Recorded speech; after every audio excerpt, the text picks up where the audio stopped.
الحمد لله وحده والصلاة والسلام على من لا نبي بعد أما بعد فإن خير الحديث كتاب الله وخير الهدي هدي محمد صلى الله عليه وسلم وشر الأمور محدثاتها وكل محدثة بدعة وكل بدعة ضلالة وكل ضلالة في النار فأعوذ بالله من الشيطان الرجيم يا أيها الذين آمنوا اتقوا الله حق تقاته ولا تموتن إلا وأنتم مسلمون. عن أبي هريرة رضي الله تعالى عنه قال رسول الله صلى الله عليه وسلم كل أمة تدخلون الجنة إلا من أبى. قيل يا رسول الله من أبى؟ قال من أطاعني دخل الجنة ومن أساءني فقد أبى. عن عائشة رضي الله تعالى عنها قالت قال رسول الله صلى الله عليه وسلم من أمن عملا ليس عليه أمرنا فهو رد. সম্মানিত উপস্থিতি, সর্বপ্রথম আল্লাহ সুবহানাহু ওয়া তাআলার বারগাহে শুকরিয়া জ্ঞাপন করব যে আল্লাহ তাআলা বিচার দিবসের মালিক, যিনি আমাদের বিশ্ব নিয়ন্তা, হায়াত এবং মওতের মালিক, সে রব্বুল ইজ্জাতের বারগাহে শুকরিয়া জ্ঞাপনার্থে আমরা বলি আলহামদুলিল্লাহ। অতঃপর সমগ্র মানব জাতির শিক্ষক, সমগ্র মানব জাতির পথপ্রদর্শক মুহাম্মদুর রাসূলুল্লাহ সাল্লাল্লাহু আলাইহি সাল্লামের উপর শতকোটি সালাত ও সালাম বর্ষিত হোক, আমরা বলি আল্লাহুম্মা আমিন। আমাদের ধারাবাহিক খুতবার আলোচনার বিষয় কিয়ামতের আলামত পর্ব 7।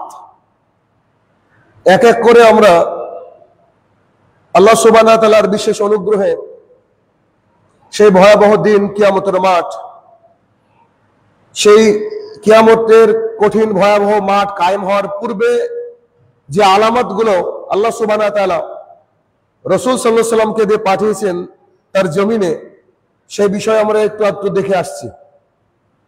আজকে 7 নম্বর পর্বের প্রথম পয়েন্ট, তা হচ্ছে মানুষের মৃত্যু কামনার হার বৃদ্ধি পাবে, অর্থাৎ মানুষ মৃত্যু কামনা করবে।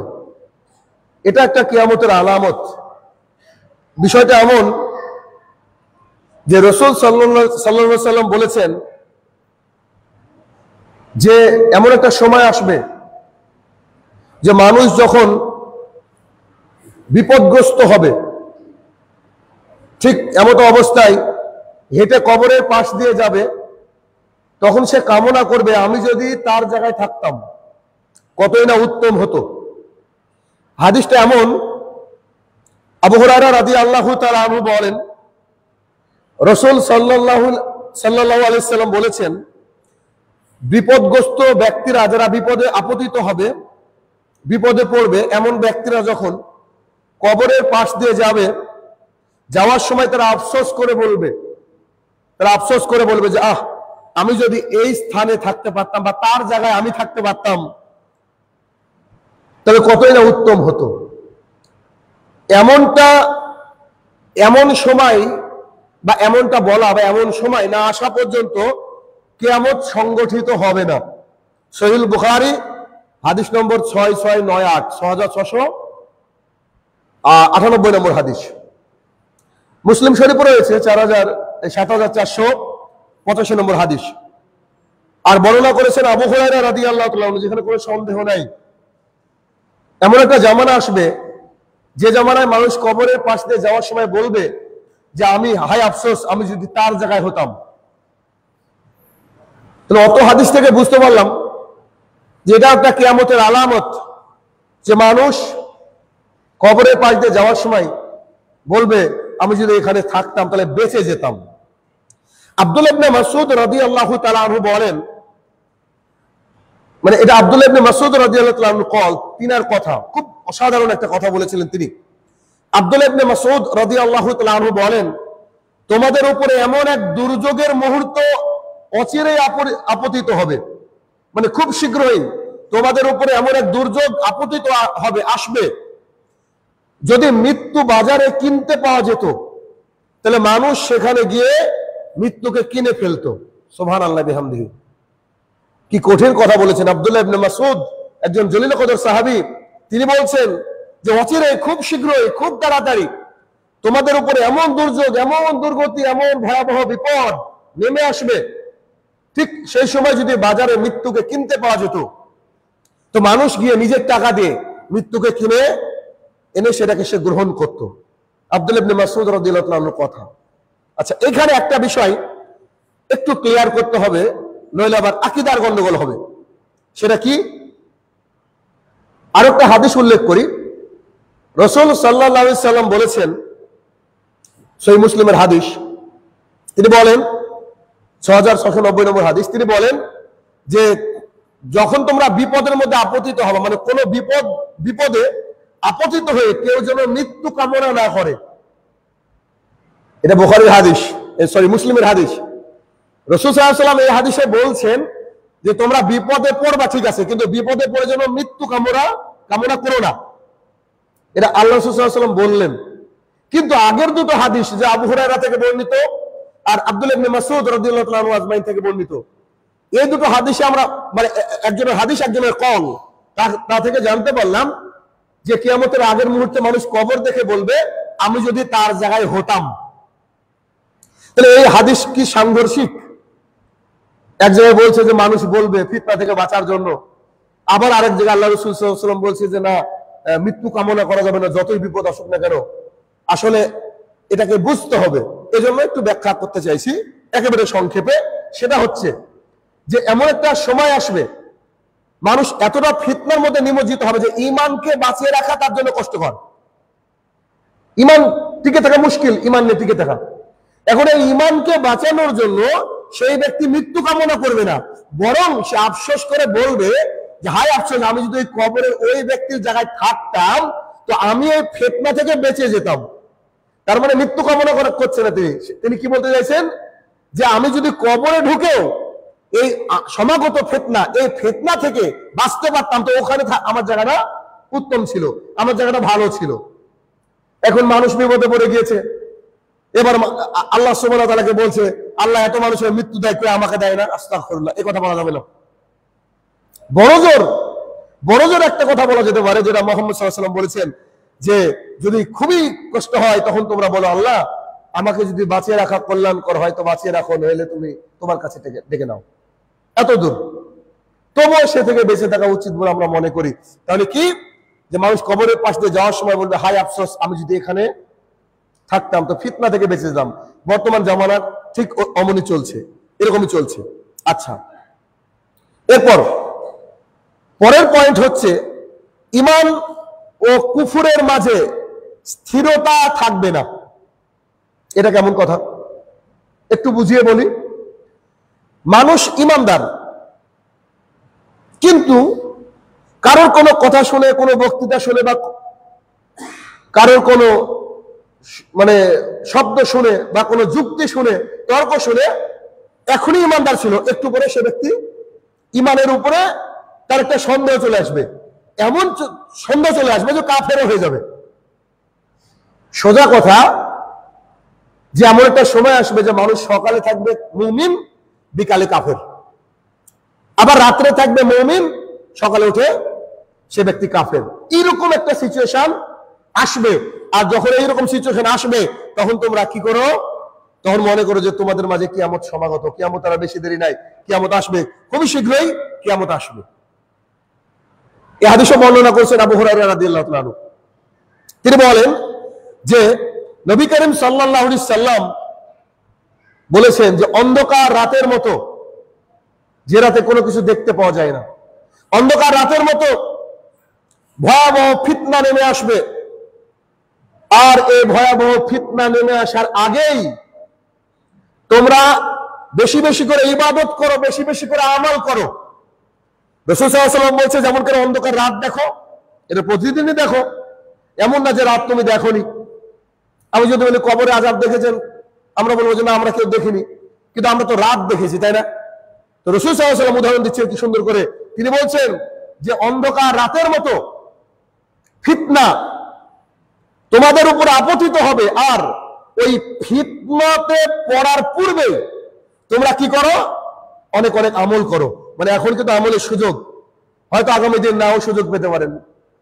যে দেশে বসবাস করছেন হতে পারে মসজিদ আপনার তালাবন্ধ হয়ে যেতে পারে, না হওয়ার কিচ্ছু নয়, আশ্চর্যজনক কোনো ব্যাপার না। জুমার নামাজ পড়ার জন্য হয়তো পারমিশন লাগবে আর কিছুদিন পর, কি করবেন? পরিস্থিতি কত ভয়াবহ দিকে যাচ্ছে। তাই এখন সুযোগ, এখন কি করতে হবে? সালাত আদায় করে নিতে হবে, এখন যাকাত দিয়ে নিতে হবে, এখন সাদাকা করে নিতে হবে, অর্থাৎ আমল করে নিতে হবে। এরপর রাসূল সাল্লাল্লাহু আলাইহি ওয়াসাল্লাম বলেছে, মানুষ এমন একটা সময় আসবে, একই হাদিসে, সকালে মুমিন থাকবে, বিকালে সে ব্যক্তি কাফের হয়ে যাবে, সকালে কাফের হয়ে যাবে, আবার বিকালে মুমিন হয়ে যাবে। দুনিয়ার তুচ্ছ বস্তু পাওয়ার লক্ষ্যে, দুনিয়ার সামান্য কিছু পাওয়ার লক্ষ্যে সে মানে সামান্য কিছুকে সে বিক্রি করে দেবে ঈমান দিয়ে, ঈমান দিয়ে বিক্রি করে দেবে। পৃথিবীর যত রাজনৈতিক নেতা আছে বেশিরভাগই তাদের ঈমানকে বিক্রি করে দেয় সামান্য কিছু টাকা, সামান্য কিছু যশ, সামান্য কিছু খ্যাতি, সামান্য কিছু সুনামের কারণে এরা বিক্রি করে দেয় নিজের ঈমানকে। বেশিরভাগ ইল্লা মান রাহিমা রাব্বি, যাদেরকে আল্লাহ হেদায়েত দিয়েছে তারা ভিন্ন ভিন্ন। এটা হচ্ছে মুসলিম শরীফের শুরুর দিকের হাদিস, 328 নম্বর হাদিস। রাসূল সাল্লাল্লাহু আলাইহি ওয়াসাল্লাম বলেন যে রাতের অন্ধকারের মতো ফিতনা ধেয়ে আসবে, ফিতনা ধেয়ে আসার পূর্বেই তোমরা যতবার ইবাদত করে নাও, আমল করে নাও, আর শুনে রাখো এমন একটা সময় আসবে মানুষ সকালবেলায় মুমিন থাকবে, বিকালবেলায় সে ব্যক্তি কাফের হয়ে যাবে। ঈমানের যে স্থিরতা, এই স্থিরতা থাকবে না। এজন্য মুহাম্মদ সাল্লাল্লাহু আলাইহি ওয়াসাল্লাম তাগিদ দিয়েছেন মুমিনদেরকে যে তোমাদের ফিতনাতে পড়ার পূর্বেই, ফিতনাতে পড়ার পূর্বে তোমরা আমল করো।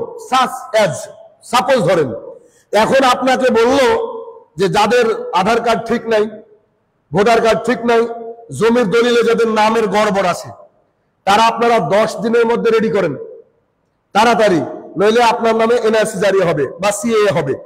এই কথা যদি সরকার আজকে ঘোষণা করে দেয়, আমি আশাবাদী যে আসরে এই মসজিদে লোক পাওয়া যাবে না।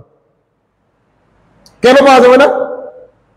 কারণ মানে এই যে ফিতনা, এটা একটা ফিতনা, ফিতনা মানে পরীক্ষা কিন্তু। হ্যাঁ, এই ফিতনায় পড়ে আপনি আমি সবাই আধার কার্ড সেন্টারে ছুটবো, নামাজ টামাজ তখন মাথায় দেবে, নামাজ তামাজ হয়ে যাবে, বুঝেননি? নামাজের নামাজ থাকবে না আমাদের কাছে, তখন মনে হবে যে আরে এনআরসি হয়ে যাবে, এই হবে, আমরা আগে আধার কার্ড ঠিক করি, ভোটার কার্ড ঠিক করি, এই লিঙ্ক করি, সেই লিঙ্ক করি, এই কাজ করি। এই যে ফিতনা, ফিতনা আসার পূর্বে এখনো আসেনি। অতএব আপনাকে আমাকে রাসূল সাল্লাল্লাহু আলাইহি ওয়াসাল্লাম আমল করার কথা বললেন 1450 বছর আগে। অতএব মুখ ফিরানো যাবে না। একদম কাল বৈশাখীর মতো হঠাৎ করে যেমন ঝড় উঠে যায়, আকাশ চারিদিকে অন্ধকার হয়ে যায়, আর তখন যদি আমি আমার চালের টিনটাকে বাঁধার জন্য উঠি, টিনও যাবে আমিও যাব। কিন্তু কালবৈশাখীর মাস আসার পূর্বে আমাকে রেডি হতে হবে যে আমার টিনগুলা মজবুত আছে কিনা, আমার চালাটা মজবুত আছে কিনা, আমার বাড়িটা মজবুত আছে কিনা, এটা দেখতে হবে। অতএব যে কোনো মুহূর্তে আমাদেরকে দুনিয়া ছেড়ে চলে যেতে হবে। এই জন্য আগে রাসূল সাল্লাল্লাহু আলাইহি ওয়াসাল্লাম বললেন যে কি করো, যে ভয়াবহ পরিস্থিতি আসার আগে, ফিতনা পরীক্ষা আসার আগে তোমরা কি করো, ইবাদত করো। তোমার মনে এমনও কেউ চলে আসবে এসে তোমাকে সন্দেহ সৃষ্টি করে দিবে যে নামাজ পড়তে হবে। আল্লাহ কি অত নিষ্ঠুর? হ্যাঁ, একটা মা তার সন্তানকে ফেলে দিতে পারে না, আল্লাহ কি নামাজ না পড়লে তাকে ফেলে দিবে? কেউ একটা যুক্তি দিয়ে দিল। যেমন বর্তমানে অনেকে মুনকিরিনের হাদিস হয়েছে, মুনকিরিনের হাদিস, ওনারা খালি কোরআন মানে হাদিস মানে না, এটা একটা ফিতনা। এরকম ফিতনা আমার এলাকায় আসবে না, আপনার এলাকায় আসবে না, আমি ফিতনায় পড়বো না, এটা কে বলতে পারলো? কে বলবে? আল্লাহ তারা ছাড়া কেউ জানে না। এই জন্য কি, ফিতনা আসার আগে নিজেকে আগে বেশি বেশি করে আমল করে নিতে হবে, যাতে করে আল্লাহ সুবহানাহু ওয়া তাআলার কাছে সান্নিধ্য লাভ করা যায়। 3 নম্বর, আজকে 3 নম্বর পয়েন্ট, সেটা হচ্ছে মসজিদগুলোকে অধিক সুসজ্জিত করার জন্য প্রতিযোগিতা চলবে। মক্কা বলেন, মদিনা বলেন, আর পৃথিবীর যে মসজিদও বলেন না, তার মানে মসজিদ নিয়ে মানুষ গর্ব করবে। মানুষ বলবে যে আমাদের মসজিদ 3 তালা, আমাদের মসজিদে ঝাড়বাতি আছে। আচ্ছা, এর অর্থ কিন্তু এমন নিয়েন না যে চাকচিক্য করা যাবে না মানে মসজিদকে ঝাড় দেবো না, যেমন আছে রঙও করবো না, এমনটা নয়। কিন্তু মসজিদকে দেখলে মনে হবে বিলাসবহুল, যার প্রয়োজন নাই তাই মসজিদ, একটা মসজিদে ঝাড়বাতির কি দরকার হয় বলেন? মুসল্লিদের গরম লাগার কারণে এসি লাগাতে পারে, এটা ভিন্ন কথা। সুন্দর একটা কার্পেট পাততে পারে, এটা সত্য কথা। কিন্তু কার্পেটটাকে একদম ঝকঝকা অন্যরকম করেছে, একটা মানে দেখে মনে হবে রাজকীয় জায়গায় এসেছি। এইদিকে লাগিয়েছে মক্কার ছবি, এইদিকে লাগিয়েছে মদিনার ছবি, এমন আছে কিন্তু নাই? বহু মসজিদ আছে এরকম করে, বাইরে টাইলস মার্বেল দিয়ে মুড়িয়ে দিচ্ছে, আর মসজিদে ঢুকলে একটা আলাদা ফিলিং চলে আসে। এরকম করতে যখন দেখবে মানুষ, যখন প্রতিযোগিতা করবে, আরে তোমাদের মসজিদ এরকম, আমরা কোটি টাকা খরচ করে মসজিদ করেছি, একবার দেখো। তখন রাসূল সাল্লাল্লাহু আলাইহি ওয়াসাল্লাম তখন তোমরা অপেক্ষা করো যে তোমরা কিয়ামত সন্নিকটে, এটা মনে করো। বাংলাদেশের কিছু মসজিদ আছে যেগুলো আমি ঘুরেছি, মডেল মসজিদ। বিশ্বাস করেন, পানির যে অজু করার যে জায়গা, ওই ইনফ্রাস্ট্রাকচারটুকু যতটুকু করেছে, ওইটুকুর খরচে মোটামুটি একটা মসজিদ তৈরি হবে। আমি তাজ্জব হয়ে গেছি কারুকার্য দেখে। মসজিদে উঠে তো গম্বুজটা একদম পুরো মিডিলে এমন করেছে, মানে আমি এমন মসজিদ দেখেছি। টাঙ্গাইলে একটা মসজিদ আছে 110 গম্বুজ না কি বলে, ওখানে গিয়ে দেখছি যে লোক মসজিদ করেছে আর কবর নিজে খুলে রেখেছে, মানে যেদিন মরবো আমাকে মাটি দেবো, ওখানে শিরকের সূচনা হবে। ওখানে 101 না 110 বলে গিয়েছে, আমি ওই মসজিদে আমি গিয়েছি। তাহলে এই যে চাকচিক্য, কিন্তু আমি ওখানে দেখেছিলাম যে একটা ছেলে, একটা লোক বৃদ্ধ বয়স ভালো, এসে ওর সন্তানকে শুয়ে কোলে তুলেছে। আমি কি করলেন? বলছে মানত করা ছিল, ওর রোগ হয়। তেমন সি চিন্তা করেন, মানে মসজিদকে চাকচিক্য করেছে। কিন্তু আসরের সময় লোক নাই, ফজরে তো লোকই নাই। মুয়াজ্জিনকে পাওয়া মুশকিল, এমনও মসজিদ আছে আল্লাহর জমিনে যে মুয়াজ্জিন পাওয়া মুশকিল ফজরে। তাহলে অথচ মসজিদগুলোকে কি করেছে? সুন্দর করেছে। হাদিস শুনেন আগে। আনাস ইবনে মালিক রাদিয়াল্লাহু তাআলা আনহু বলেন, রাসূল সাল্লাল্লাহু আলাইহি ওয়াসাল্লাম বলেছেন, যতক্ষণ না মানুষ মসজিদের কারুকার্য করবে, সুন্দর করে মসজিদকে সাজাবে এবং তা নিয়ে প্রতিযোগিতা করবে, ততক্ষণ কিয়ামত সংঘটিত হবে না। হাদিস আবু দাউদ, নাসাই, ইবনে মাজাহ 739, মানে 739 নম্বর হাদিস। আমি একটা বাস্তব কথা বলছি, আমার একটা বাস্তব অভিজ্ঞতা, আমি শুনেছি। ওই যে জলঙ্গির একটা মসজিদ যখন তৈরি হচ্ছিল, তখন আমাদের এক চাচা বলছে, তোমাদের আর কি মসজিদ? অন্যজনকে বলেছে, আমরা দেখো দোতলা মসজিদ তৈরি করেছি, কত টাকা খরচ করে। আমি ড্যাম শিওর যে ওই চাচা জুমার দিনে নামাজ পড়ে না। আপনি কি দেখুন, এখনো মাঠে আছে, হয়তো নামাজ পড়ে না। তার মানে কি? মানুষ প্রতিযোগিতা করবে যে আমাদের মসজিদ সুন্দর না। প্রতিযোগিতা করা দরকার ছিল এইটা নিয়ে, যে আমাদের মসজিদে আলহামদুলিল্লাহ ফজরে মুসল্লিরা কাজা করে না, সবাই উপস্থিত হয় ফজরে, আসেন দেখি। এইটা নিয়ে মানুষকে কথা বলা উচিত ছিল, কিন্তু উল্টো, যে আমাদের মসজিদ কত সুন্দর এই নিয়ে। তাহলে কি সুসজ্জিত করবে মসজিদকে, এটাও কিয়ামতের আলামত। কিন্তু এর অর্থ এই না যে হচ্ছে মানে মসজিদকে আমরা নোংরা করে রাখবো। এ বিষয়ে রয়েছে আব্বাস রাদিয়াল্লাহু তাআলা আনহু বলেন যে খুব শীঘ্রই তোমাদের মসজিদগুলো ইহুদি খ্রিস্টানদের মতো কারুকার্য করে ফেলবে তোমরা। ইহুদি খ্রিস্টানরা যেমন কারুকার্য করেছে, তেমন তোমরা কারুকার্য করে তুলবে। আবু দাউদের হাদিস। তার মানে বোঝা যাচ্ছে যে এই যে ইমাম বাগাবী রাহমাতুল্লাহ আলাইহি, তিনি একজন বিখ্যাত আলেম, তিনি বলছেন যে প্রথম দিকে ইহুদি খ্রিস্টানদের যে উপাসনালয় ছিল, মানে তাদের যে জায়গাগুলো যেখানে তারা ইবাদত করে, তো সেগুলো ছিল, তারা কি করতো? ভালো ছিল, ওগুলো কিন্তু ভালো ছিল। যখন আসমানি কিতাব আসলো আল্লাহর তরফ থেকে, আসার পরে ওইগুলো মানুষ আবার বিকৃতি করলো। এসে বিকৃতি করার পর কি হয়ে গেল? এইখানে তারা ওই মানে উল্টো পাল্টা করে সেগুলোকে সাজালো, নিজের মতো করে যীশু খ্রিস্টের ছবি টাঙিয়ে দিল, ক্রুশ টাঙিয়ে দিল, এরকম করে নানান ভাবে তাদের ইবাদত গাগুলোকে একদম সুন্দর ঝকঝকা চকচকা করে দিল। অথচ ইবাদতের ব্যাপারে তাদের বিষয়গুলো মানে অতটা আল্লাহর কাছে তো গ্রহণ হবে না, কিন্তু মানুষও তাদের ইবাদত অত বেশি মশগুল নয়। কিন্তু কোটি কোটি টাকা খরচ করে তারা চার্চ করছে, গির্জা তৈরি করছে, কিন্তু সেখানে যাওয়ার লোক নেই। শুধু একটা পোপকে রেখে দিয়েছে, লাখ টাকা বেতন দিয়ে ব্যাস চলে, এরকম বিষয়। আমাদেরও তাই, মুসলমানেরও অনেক মসজিদ আছে 20,000 টাকা দেখতে ইমাম রেখে দিয়েছে, ব্যাস শুধু জুমার দিনে লোক আসে, বাকি সময় লোক আসে না, এমন পরিস্থিতি। আল্লাহ রাসূল সাল্লাল্লাহু আলাইহি ওয়াসাল্লাম এই কথা বলা হয়েছে। তার মানে মসজিদ সুন্দর করতে হবে, ভালো রাখতে হবে, ঠিক আছে, কিন্তু বাইরে এমন রং করা হয়েছে মসজিদে, এমন একবার ডিজাইন বাহারিন নানা রকম ডিজাইন রং করা হয়েছে, যেগুলো চোখে ধরছে, আলপনা এঁকেছে। তারপরে মসজিদে ঝাড়বাতি ঝুলিয়েছে, আবার কাবার দৃশ্য, ছবি ইত্যাদি লাগিয়েছে। বা এই যে জায়নামাজ, যেটা এই যে জায়নামাজ এমন একটা বানিয়েছে পরিস্থিতি দেখেন। আমি একটা বিখ্যাত একজন ব্যক্তিত্ব, নাম করবো না, সবাই চিনেন, বাংলাদেশের বিশাল তার প্রতিষ্ঠান। আমি একদিন নামাজ পড়তে গেলাম, সম্ভবত আসরের নামাজ। আমি যে জায়নামাজে সেজদা দিলাম, মানে ওই যে পাতা আছে মুসাল্লা, সেজদা দিলাম, তো আমার হাতের আঙুলগুলো ডুবে গিয়েছিল। মানে চিন্তা করেন, রাসূল সাল্লাল্লাহু আলাইহি ওয়াসাল্লামের একটা বিখ্যাত হাদিস আছে যে আল্লাহ তাআলার কাছে পৃথিবীর জমিনে 2টা ফোঁটা আর 2টা দাগ সবচেয়ে বেশি প্রিয়। তার মধ্যে একটা দাগ হচ্ছে যে কোনো ব্যক্তি যদি ইবাদত করতে করতে তার পায়ে বা কপালে এই যে কালো দাগ হয়ে যায়, সেইটা। তা আমি ওখানে বসে বলেছিলাম, অনেকগুলো লোক ছিল, বললাম যে এই জায়নামাজে মানুষ যদি কিয়ামত পর্যন্ত সেজদা দেয়, ওর পায়ে কালো দাগ হবে না, ওর কপালেও কালো দাগ হবে না। কেন? একবারে মকমালের এমন ভাবে তৈরি, অথচ সেই মসজিদে যত বড় মসজিদ তার 50 ভাগের 1 ভাগও লোক ছিল না আমি যখন নামাজ পড়ি। এত বড় মসজিদ, আল্লাহ জানে কোটি টাকা খরচ হয়েছে। এমন কার্পেট, মানে হাত দেওয়ার সাথে সাথে একদম ঘাসের মধ্যে যেমন ডুবে যায় তেমন করে ডুবে যাচ্ছে। চিন্তা করেন পরিস্থিতি কোথায় গিয়ে দাঁড়িয়েছে। রাসূল সাল্লাল্লাহু আলাইহি ওয়াসাল্লাম এই কথাই বলেছেন 1450 বছর আগে। এর পরের পয়েন্ট, কিয়ামতের আলামতের আরেকটা পয়েন্ট হচ্ছে ঘর বাড়ির ডিজাইন এবং সুসজ্জিত করা। আচ্ছা, ঘর বাড়ির ডিজাইন সুসজ্জিত করা মানে কি? খাট কিনবেন না, বাড়িঘর কালার করবেন না, যেগুলো প্রয়োজন এগুলো করবেন না, না এগুলো করবেন। কিন্তু কিছু মানুষের বাড়ি আছে দেখবেন যে এলাকায় দেখলেই বোঝা যাবে যে এটা সেরকম লোকের বাড়ি। বিশাল বড় এরিয়া, হয়তো 1 বিঘা 2 বিঘা 3 বিঘার উপরে বাড়ি, বিশাল বড় গম্বুজ, মানে গ্রাম থেকে তার বাড়িটা দেখলে মনে হয় আলাদা। বাইরে এমন কারুকার্য করিয়েছে, কাঠের বাইরে পর্দা ঝুলিয়ে দিয়েছে। আর মানে মানে এমন একটা যে তার বাড়িটাকে দেখলে যে কোনো মানুষের মনে হবে যে এত টাকা খরচ করে কি দরকার ছিল। অপচয় এইটা লক্ষ্য করা যাবে, এটা যে মূল জায়গা। অপচয় লক্ষ্য করা যাবে, কারণ আল্লাহ তাআলা সুন্দরতেই সুন্দর পছন্দ করেন। আপনি বাড়িটাকে সুন্দর করে সাজাবেন, এটাই তো ভালো। কিন্তু ওইভাবে সাজানো যেটাতে আর্থিক অপচয় প্রচুর পরিমাণে হয়, সেই কথা রাসূল সাল্লাল্লাহু আলাইহি ওয়াসাল্লাম বলেছেন। আল্লাহ সুবহানাহু ওয়া তাআলা বলেছেন যে আর তোমরা অপচয় করো না, নিশ্চয়ই অপচয়কারী শয়তানের ভাই। বহুবার শুনেছেন আমার কাছ থেকে এই কথা।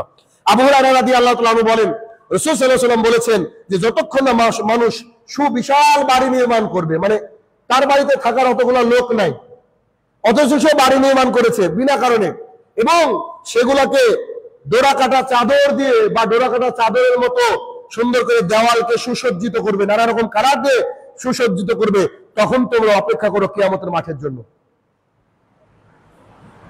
এখন এটা বুখারীর আদাবুল মুফরাদের হাদিস, এখন আপনার কারো কারোর মধ্যে মাথার মধ্যে আসতে পারে যে আমি বাড়ি তো প্লাস্টারই করতে পারিনি, রং তো দূরের কথা, তো প্লাস্টার করতে পারিনি, আমি বোধহয় ইমানদার না। ওইটা দিয়ে যাচাই করলে হবে না যে আপনি প্লাস্টার করতে পারেন মানে আপনি ইমানদার, এমনটা নয়। কিন্তু আপনি সুন্দর রাখবেন ঠিক আছে, কিন্তু অতিরিক্ত অপচয় যেন আপনার বাড়ির মধ্যে দেখে আপনার নাম মনে হয়। এমন বাড়ি রাস্তাঘাটে চললে দেখবেন, হয়তো আমাদের এলাকায় আমি দেখিনি এখন পর্যন্ত এরকম বাড়ি, কিন্তু বাইরে গেলে কোথাও কোথাও দেখা যায় এমন বাড়ি যে বাড়িতে সন্তান নাই। গিয়েছি, আমরা তোমার বক্তা মানুষ, আমাদেরকে সবচেয়ে ভালো জায়গায় রাখে মানুষ, 3 তলায় উঠে বসেছি, ঠিক আছে, তো বলছে যে আমার বাড়ির একটা ছেলে জানেন বিদেশে পড়াশোনা করে, তো ঘরের সংখ্যা কত তো গোনা নাই, এত করেছে। তাহলে এগুলো হচ্ছে অপচয়। রাসূল সাল্লাল্লাহু আলাইহি ওয়াসাল্লাম এই কথা বলেছেন।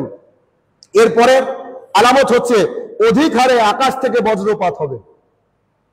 দেখেন, আপনার আমার জামানায় ছোট্ট জীবনে দেখেছি, আমার মনে হয় আজ থেকে 30 বছর আগে এত বজ্রপাত হতো। মারা যায় অটোমেটিকলি, শুনছি যে কালকে ওইদিকে বৃষ্টি হয়েছে 3 জন লোক মারা গিয়েছে, ওদিকে বৃষ্টি হয়েছে 2 জন লোক মারা গিয়েছে। বজ্রাঘাতে মানুষের প্রচুর মৃত্যু বেড়ে গিয়েছে। কিছুদিন আগে তো ডোম করে ওদিকে মারা গেল, একসাথে পরপর 2-3 জন যে মাঠে ছিল ওরা মারা গিয়েছে। তো এরকম করে কিন্তু প্রচুর মানুষ মারা যাবে, এটা হচ্ছে কিয়ামতের আগের লক্ষণ।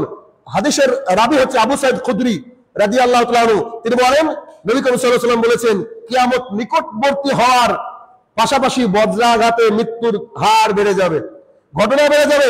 এমনকি মানুষ রাতের বেলায় ঘুম থেকে উঠে ওই পাড়ায়, মানে পাশের পাড়ায় গিয়ে বলবে যে কি ব্যাপার, গত রাতে তোমাদের এলাকায় মানুষ মারা গিয়েছে? হ্যাঁ, কে মারা গিয়েছে? তো অমুক অমুক অমুক মারা গিয়েছে। মানে এ পাড়ায় বজ্রপাত হয়নি, ওদিকে হয়েছে। এমন হবে মানে পরিস্থিতি হয়ে যাবে যে আকাশ থেকে আল্লাহ সুবহানাহু ওয়া তাআলা এরকম করে আগুন পাঠিয়ে মানুষের মৃত্যুর হারকে বাড়িয়ে দিবেন। আল্লাহ সুবহানাহু ওয়া তাআলা, আপনাদের মনে আছে নিশ্চয়ই, সামুদ জাতি আল্লাহ তাআলা যাদেরকে ধ্বংস করেছিলেন, তারা আল্লাহ তাআলার কালামকে মেনে নিয়েছিল না, আল্লাহ সুবহানাহু ওয়া তাআলা তাদেরকে এই বজ্রাঘাতে মৃত্যু দিয়েছিলেন। অতএব আমাদেরকে সতর্ক থাকতে হবে, আর এই সতর্কতা এখনই গ্রহণ করতে হবে, কারণ সময় সামনে নাই। এটাকে মনে করতে হবে, মৃত্যুর জন্য প্রস্তুতি গ্রহণ করতে হবে। আল্লাহ সুবহানাহু ওয়া তাআলা যেন আমাদেরকে এই বিষয়গুলো মেনে চলার তৌফিক আদা করুক। আল্লাহুম্মা আমিন।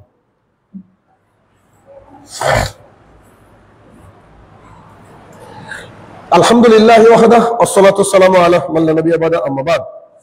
আচ্ছা, পরের বিষয় হচ্ছে, আমি এই হাদিসগুলো পড়ি আর আশ্চর্য হয়ে যাই। কেন আশ্চর্য হয়ে যাই বুঝতে পারবেন। 1450 বছর আগে একজন মানুষকে আল্লাহ সুবহানাহু ওয়া তাআলা কতটা ভালোবেসেছিলেন যে 2025 সালের কথা তাকে বলে দিয়েছেন। 2025 নয়, পৃথিবীর শেষ দিন পর্যন্ত কি হবে তাকে বলা ছিল। তার প্রমাণ দেখেন, আমি বলি। এর পরের পয়েন্ট হচ্ছে ব্যাপক হারে লেখালেখি এবং লেখকের ছড়াছড়ি হবে। লেখক, যে কেউ লেখক। আগেকার জামানায় যখন লেখালেখি হতো, দিনের পর দিন লিখতো, পাণ্ডুলিপি রাতের পর রাত জমা হতো, একটা বই প্রকাশ করার জন্য কত প্রকাশনীতে ঘোরা লাগতো, কত বড় বড় প্রকাশনী। কবিতা ছাপা হতো না, গল্প ছাপা হতো না, উপন্যাস ছাপা হতো না। কিন্তু এখন যারা ইন্টারনেট ঘাটেন তারা জানেন, হয়তো অনেকেই বুঝতে পারবেন না আমার কথা। এখন নিজের কোনো মেহনত ছাড়া বই লিখে ইনকাম করা যায়। কেমন করে? এমন কিছু টুল রয়েছে, যেমন নাম হচ্ছে ChatGPT। ওখানে গিয়ে আপনি বলেন যে I want to right something new, আমি একটা কিছু নতুন লিখতে চাই, please give me some ideas, আমাকে কিছু আইডিয়া দেন। এতটুকু বলতে পারলে আপনাকে আইডিয়া দিয়ে দিবে। আচ্ছা, আইডিয়া দিয়ে দিল। এবার সেইটাকে আবার আপনি পেস্ট করে বলেন এটা আমি বই আকারে লিখতে চাই, ও লিখে দিবে, আপনার কোনো খাটনি নাই। এবার আপনি একটা পাবলিশারের কাছে গিয়ে বলেন এটা আমার লেখা, পাবলিশার চেপে দিল, আপনি লেখক। লেখক এখন যে কেউ, মান থাক না থাক। আমাদের মামা জানে, আমিও ছোটবেলায় ওনার সাথে লিখেছি। উনি কিন্তু অনেক কবিতা গল্প লিখতেন, বহু পুরনো লেখক উনি, প্রচুর মানে তারও পত্রিকায়, আমি তো 39টার আশপাশে পত্রিকায় লিখতাম একসময়, মামা আমার চেয়ে বেশি লিখেছি। তো তখন একটা কবিতা বেরোতে গেলে কত চাপ ছিল, একটা জায়গায় 10,000 লেখকের জমা হয়েছিল, আমি সেখানে চান্স পেয়েছিলাম 37 জনের মধ্যে, আমি চান্স পেয়েছিলাম। আমি একা মুসলমান ছিলাম তখন, তখনকার জামানা ছিল। এখন যে কেউ লেখক। আমি বলছিলাম, বলছেন কে? মুহাম্মদ সাল্লাল্লাহু আলাইহি সাল্লাম, যে কিয়ামতের আগের পরিস্থিতি এইগুলা। দলিল আব্দুল্লাহ ইবনে মাসউদ রাদিয়াল্লাহু তাআলা আনহু বলেন, নবী করিম সাল্লাল্লাহু আলাইহি সাল্লাম বলেছেন কিয়ামতের আগে এই বিষয়গুলো বেশি বেশি ঘটবে। কোন বিষয়গুলো? এক, মানুষ ব্যক্তি বিশেষকে সালাম দিবে। এটা গতদিন আলোচনা করেছি, গত এতেও, জুমাতেও। ব্যবসা বাণিজ্য ব্যাপক হয়ে যাবে, তাই ব্যবসার কাজে তার স্ত্রী তাকে সাহায্য করবে, স্বামীকে স্ত্রী সাহায্য করবে, কিয়ামতের আলামত। 3, আত্মীয়তার বন্ধন ছিন্ন হবে, যেটা আলোচনা হয়েছে। 4, মিথ্যা সাক্ষী প্রদানের হার বেড়ে যাবে, যে কেউ মিথ্যা সাক্ষী দেবে। 5, সত্যকে গোপন করা হবে। 6, কলমের ব্যবহার বেড়ে যাবে, অর্থাৎ কলম বৃদ্ধি পাবে। দলিল মুসনাদ আহমদ 3870 নম্বর হাদিস। অত হাদিস থেকে বোঝা গেল যে লেখক বেড়ে যাবে, যে কেউ লেখালেখি করবে, এটা যে কিয়ামতের অন্যতম এক আলামত। এরপর পরের আলামত হচ্ছে কথার জাদু দিয়ে সম্পদ উপার্জন করবে মানুষ। দেখবেন যারা বিদাতি বক্তা, প্রচুর কিচ্ছা কাহিনী শুনতে শুনতে আমরাও মুখস্থ করে ফেলেছি। এমনও কিচ্ছা কাহিনী শুনেছি আমরা কেঁদেছি যখন শুনতাম, মানুষের শুনেছিলাম। ওগুলো এখন এসে জানতে পারছি যে সবগুলা মিথ্যা। কিন্তু কথা এমন ভাবে বলেছে, গোটা পৃথিবীর মানুষ তাদেরকে ভালোবেসেছে, লাখ লাখ টাকা ইনকাম করছে। খালি যদি ইসলামিক বিষয়টা দেখেন তাহলে আপনি লাখ লাখ পাবেন। দেখেন আব্দুর রাজ্জাক বিন ইউসুফ, তিনি, মতিউর রহমান মাদানী, আসাদুল্লাহ গালিব, কথার কথা, তিনারা শুধু কোরআন এবং হাদিস বলেন, বাইরে একটা কথাও বলেন না। তার মাহফিলে লোক থাকে 2 লাখ, 3 লাখ, 4 লাখ। ডক্টর মিজানুর রহমান আজহারী সুন্দর করে ইংরেজি বলেন, কথাগুলোকে একটু বানিয়ে বলতে পারেন এবং আমাদের দেশের ইন্ডিয়ান গানকে নকল করেন। তার মাহফিলের সর্বনিম্ন লোক হচ্ছে 20 লাখ। এটা যে কিয়ামতের আলামত, আমি বাস্তব দেখাচ্ছি। আপনারা হাটে যান, আজকে হাট আছে, যাবেন নিশ্চয়ই।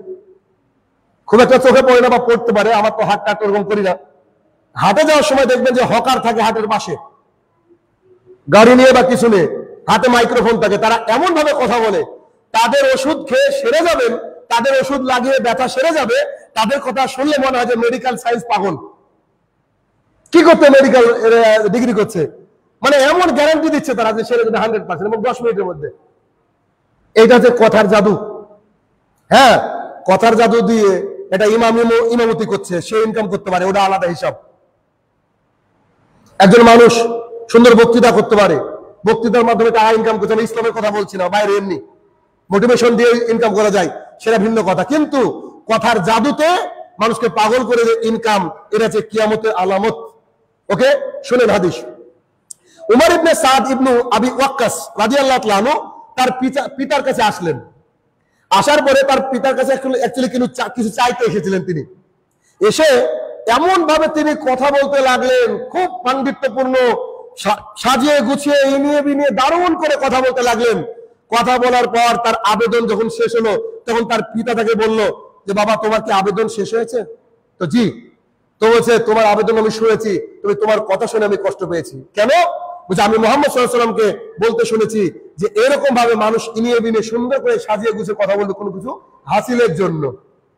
তার মানে কি, মানুষকে তোষামদ করবে, কোনো কিছু টাকা চাইতে গিয়েছে, গিয়ে আপনার গুণগান শুরু করে দিয়েছে, আপনার মতো ভালো মানুষ পাড়ায় নাই, আপনি খুব ভালো মানুষ, ইত্যাদি ইত্যাদি। এই যে তোষামদ, এই কথা হাদিসে বলা হয়েছে যে কারোর ব্যাপারে প্রশংসা।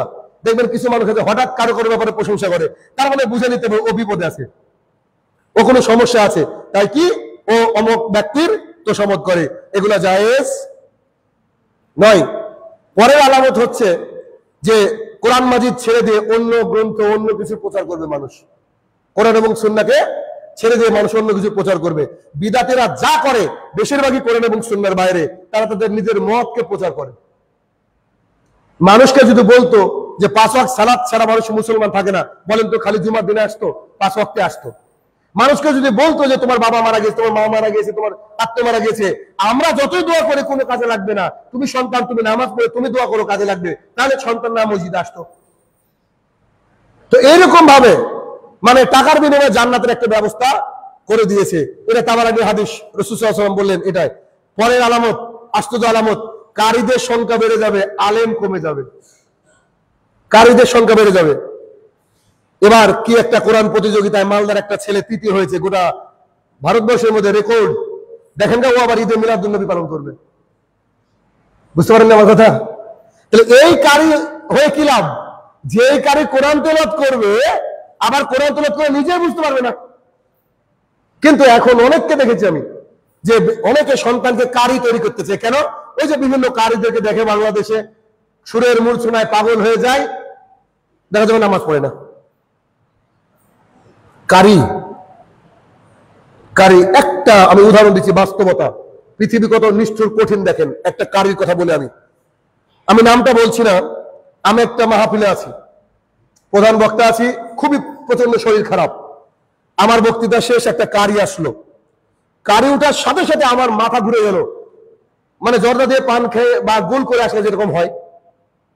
তো আমি বুঝতে পারিনি যে তিনি কোরআন তেলাওয়াত করলেন। বিশ্বাস করেন, মানে আমি স্টেজ থেকে নামতে পারিনি, এত শরীর খারাপ আমার। তিনি যে কোরআন তেলাওয়াত করলেন 10 থেকে 15 মিনিট, এত সুন্দর কোরআন তেলাওয়াত। আমি জানতামই না যে তিনি অত বড় বিখ্যাত। লোকটা একটা ছবি তুলতাম হয়তোবা, আমি জানতাম না, আমি পরে বুঝেছি তিনি অত বড় বিখ্যাত মানুষ। এমনকি বিদেশের বহু রাজার দরবারে গিয়ে তিনি কোরআন তেলাওয়াত করেছেন। বাংলাদেশের কোরআন অ্যাসোসিয়েশনের অন্যতম হেড মানুষ, একজন মানুষ। কি কোরআন তেলাওয়াত, সত্যি মানে পাগল করা কোরআন তেলাওয়াত। আমি পাশে বসে মানে বুঝতে পারলাম না যে কোরআন তেলাওয়াত এত সুন্দর হয় সত্যি। পেছনে একজন দাঁড়িয়ে 2-3 জন সুবহানাল্লাহ আলহামদুলিল্লাহ বলে না, একটু পর পর বলছে। হওয়ার পর সাদাকাল্লাহুল আজিম বলবে বলে আমি অপেক্ষা করছি, দেখছি উনি বললেন না। ওনাকে কেউ বলে দিয়েছে যে বক্তা যে থাকবে সেই তরিকার। তখন আমি আসলাম, আসার পরে বললাম আপনার কোরআন তেলাওয়াত ভালো লাগলো। তো পিছনে যে ব্যক্তি ছিল সে কে? তো বলছে যে সে তো আমারই লোক। আমি বললাম যে আপনি তাকে শিখাননি, আপনি যেখানে কিয়ামতের মানে কথা বলছেন, যেখানে জাহান্নামের কথা বলছেন, উনি তখন বলছেন আলহামদুলিল্লাহ। তো বলছে হ্যাঁ, এটা উনি ভুল বলেছেন। তো উনি আমার ব্যাপারে পরিচয় নিলেন, সব করলেন। উনি যখন খেতে বসলেন, আমি খাইনি সেদিন, এত শরীর খারাপ ছিল। আমি যখন গাড়ি নিয়ে বেরিয়ে আসছি, তখন আমাকে একজন ব্যক্তি দৌড়ে এসে বলল 10 মিনিট কোরআন তেলাওয়াতের জন্য উনি নিয়েছেন মাত্র 75,000 টাকা। কোরআনকে বিক্রি করতে এসেছিলেন। আর কি ফিগার, আর কি চেহারা আল্লাহ দিয়েছে, সুবহানাল্লাহ বিহামদিহি। মাত্র 10 মিনিটের বিনিময়ে, কোরআন তেলাওয়াতের বিনিময়ে তিনি 75,000 টাকা নিয়েছেন আগে অ্যাডভান্স। তাকে বলেছে কিছু কম দেন, মাহফিলের কমিটির অবস্থা খারাপ। তো বলেছেন না, 1 টাকা কম দিলে যাবো না এবং অ্যাডভান্স না দিলে যাবো না। আপনাকে বাস্তবতা শোনালাম। রাসূল সাল্লাল্লাহু আলাইহি ওয়াসাল্লাম এই কথাই বলেছেন, কারি বেড়ে যাবে। আসলে জর্দা খেয়ে উঠেছে, এই গুল করে উঠেছে। আল্লাহ তাআলা ভালো জানে। দলিল আবু হুরায়রা রাদিয়াল্লাহু তাআলা আনহু বলেন, রাসূলুল্লাহ সাল্লাল্লাহু আলাইহি ওয়াসাল্লাম বলেছেন, অচিরেই এমন যুগ আসবে, বহু কোরআন পাঠক বেড়ে যাবে, কারি বেড়ে যাবে, তারা এমন ভাবে কোরআন তেলাওয়াত করবে যে কোরআন তাদের গলা অবধি থাকবে, নিচে নামবে না। আর আলেমদেরকে উঠিয়ে নেওয়া হবে, আলেমদেরকে মানে বড় বড় বিজ্ঞ বিজ্ঞ আলেমরা আস্তে আস্তে উঠে যাবে। পরিস্থিতি কত ভয়াবহ একবার চিন্তা করে দেখেন। এই ঘটনা, এই পরিস্থিতি এখন বর্তমানে রয়েছে। এছাড়াও আরো অনেক আলামত আছে, ইনশাল্লাহ এক এক আলোচনা করব। এবার সর্বশেষ আজকের আলামত আলোচনা করব, সেটা হচ্ছে হঠাৎ মৃত্যুর হার বেড়ে যাবে। হঠাৎ জানবেন না যে এই লোকটা মারা যাবে, ভাবতে পারবেন না যে এই লোকটা মারা যাবে। দলিল আগে হাদিসটা বলি। আনাস ইবনে মালিক রাদিয়াল্লাহু তাআলা আনহু বলেন, রাসূল সাল্লাল্লাহু আলাইহি ওয়াসাল্লাম বলেছেন যে কিয়ামতের নিদর্শনগুলোর মধ্যে একটা অন্যতম নিদর্শন হচ্ছে যে আকস্মিক হঠাৎ মৃত্যু বেড়ে যাবে। এর পরের বাক্যগুলো আমাকে আমার অন্তরকে নাড়া দিয়েছে। অতীতকালে দেখেন কথাগুলো হাদিসের, অতীতকালে মানুষ যখন মারা যেত তখন অসুস্থ হতো এবং মারা যাওয়ার পূর্বে সে বুঝতে পারতো যে আমি মারা যাব। তার সন্তানদেরকে ডেকে সে নসিহত করত, নসিহতনামা লিখত, তারপরে বিছনাগত থাকার পরে মারা যেত। আরেকটা কথা মিস করেছি, এবং তার পরিবারকে, তার আত্মীয় স্বজন সবাইকে ডেকে তার কাছে ক্ষমা চাইতো যে বোধহয় আমি বাঁচবো না, তোমরা আমাকে ভুল ত্রুটি থেকে ক্ষমা করো, তোমরা আমার জন্য দোয়া করো। বড় ছেলেকে ডেকে বলছে বেটা তুমি এই কাজ করো, ছোট ছেলেকে ডেকে বলছে বেটা তুমি সলাতকে ছাড়ো না, মেয়েকে ডেকে বলছে যে খবরদার তুমি বেপরদায় চলো না। এরকম করে আগেকার জামানায় মানুষ মারা যেত, আল্লাহ রাসূল সাল্লাল্লাহু আলাইহি ওয়াসাল্লাম জামানায়, তারপরের জামানায়, তারপরের জামানায়। রাসূল সাল্লাল্লাহু আলাইহি ওয়াসাল্লাম বলছে কিয়ামতের আগের অন্যতম আলামত হচ্ছে মানুষ হট করে বিছানায় শুয়েছে মরে যাবে, এমনি এমনি মরে যাবে। এই এক সপ্তাহের মধ্যে দেখেন, এক দেড় সপ্তাহের মধ্যে, যেমন এই যে সাইফুল্লাহ কি নাম, মুয়াজ্জিন, আমরা দেখলাম আজান দিতে দিতে লোকটা চলে গেল। চিন্তা করেন, আমাদের এই যে ওহিদুল কাকা রাত্রেবেলা শুয়ে আছে, চলে গেল। এটা হচ্ছে অন্যতম কিয়ামতের আলামত। মানে এইখানে একটা শিক্ষার বিষয় আছে, সেটা কি, আপনি আমি যে মারা যাব তার পূর্বে আমরা বুঝতে পারবো না। এখন আমি যদি বলি যে আমি নামাজ কাল থেকে পড়বো, আমি আমার হারাম ইনকামটা কাল থেকে ছাড়বো, আমি দাড়িটা কাল থেকে রাখবো, আমি আমার স্ত্রীকে কাল থেকে পর্দা করাবো, আমি কাল থেকে হালাল খাবার খাবো, আমি সামনে বছর থেকে রোজা রাখবো, আমি সামনে বছর থেকে দান খায়রাত করব। যদি এরকম মনে করি আমরা, তাহলে আমাদের চেয়ে পাগল পৃথিবীতে আর কেউ নেই। কেননা সামনের একটা সেকেন্ড আগে কি হবে এটা আমাদের জানা নাই। আর এখন দেখেন চারিদিকে শুধু আকস্মিক মৃত্যুর হার বেড়ে গিয়েছে, মানে হঠাৎ মানুষ মরে যাচ্ছে, মানে একেবারে তাজ্জব লাগছে। দেখেন ওই যে জলঙ্গি বাজারে মুখার্জির পাশে যে দোকান, মানে যেটাকে ভাটি বলা হয় না, ওর একটা ভাই মারা গেছে জানেন, হঠাৎ মারা গেছে, হসপিটালাইজ মারা গেল। যদিও হিন্দু, কিন্তু এভাবে চলে যাচ্ছে মানুষ। মানে আজকে তার সাথে যাকে কথা বলছেন, কালকে হট করে শুনছে সে নাই, হঠাৎ হঠাৎ এমনি এমনি মানুষ মারা যাচ্ছে। আমরা জানি মানুষ কি রোগ হবে, বিছানাগত হবে, তারপরে মানুষ মারা যাবে। অনেকে কিন্তু এটাকে করে যে বিছানাগত হয়ে মারা যাচ্ছে, এটা একটা সুযোগ, তওবা করার সুযোগ। কিন্তু হট করে মারা গেলে তওবা কি করে হবে বলেন তো? আপনি হারাম ইনকামের মধ্যে নিমজ্জিত, এখন আপনি হারাম রিলেশনের সাথে যুক্ত, হারাম খাদ্যের সাথে যুক্ত, ও নানান এরকম অবৈধ কাজের সাথে যুক্ত। হঠাৎ করে এখন মারা গেলেন, আপনি আস্তাগফিরুল্লাহ বলার সুযোগ পাবেন না। আবার আল্লাহ আপনার মারা যাওয়ার আগে জবানকে বদ্ধ করে দিতে পারে। এই জন্য আমি দ্রুত বলছিলাম এই হাদিসটা বলার জন্য যে ওহিদুল কাকা দেখেন, তার আগের দিনে নামাজ পড়ে গেল, একটা সপ্তাহ হয়নি, এই জুমা এখানে বসেছিল। বলেন এবার তিনি যদি চান তাহলে এসে আর এক রাকাত নামাজ পড়তে পারবেন, দু রাকাত তো দূরে কোথাও। একবার সুবহানাল্লাহ বললে যদি চাই তাহলে বলতে পারবে না। কবর দিয়ে আসলাম, ওই যে চারি সাইডে যে বেড়া দেওয়া হলো, এটা 1 মাস পর পাবেন না। অথচ আমাদের কত দ্বন্দ্ব, কত ঝামেলা, কত জমি জমা নিয়ে অহংকার, কত কি কিচ্ছু যাবে না সাথে। আর কোন সন্তানও গিয়ে ওই বলবে না যে তোমরা খাবার চলে যাবে, আব্বার কবরের পাশে থাকি, বা কোন স্ত্রী গিয়ে বলবে না যে 40 বছর তো সংসার করলাম, আমি তার পাশে থাকি। কেউ কারণ নাই, কবরেও নয়, কিয়ামতের মাঠেও নয়। এজন্য নিজেকে রেডি থাকতে হবে, প্রস্তুত থাকতে হবে যে কখন মালাকুল মউত চলে আসে এটা আল্লাহ সুবহানাহু ওয়া তাআলা ছাড়া কেউ জানবে না।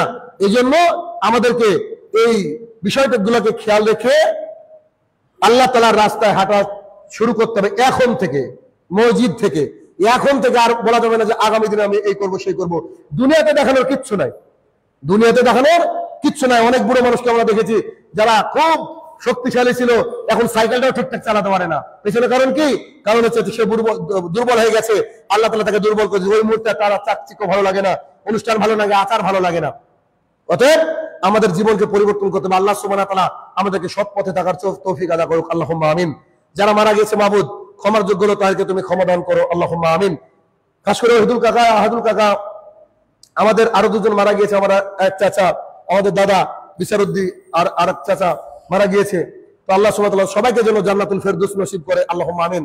তাদের পরিবারকে আল্লাহ সুবহানাহু ওয়া তাআলা যেন ধৈর্য ধরার তৌফিক আদা করে, আল্লাহুম্মা আমিন। হে আমার প্রতিপালক, আমরা যেন তুমি যেদিন রাজি খুশি হও সেই দিন যেন তোমার কাছে ফিরতে পারি, আল্লাহ তুমি সেই তৌফিক আদা করো, আল্লাহুম্মা আমিন। হে আমার প্রতিপালক, আমরা যেন হারাম থেকে বেরিয়ে এসে হালালের পথে চলতে পারি, আল্লাহ তুমি সেই তৌফিক আদা করো, আল্লাহুম্মা আমিন।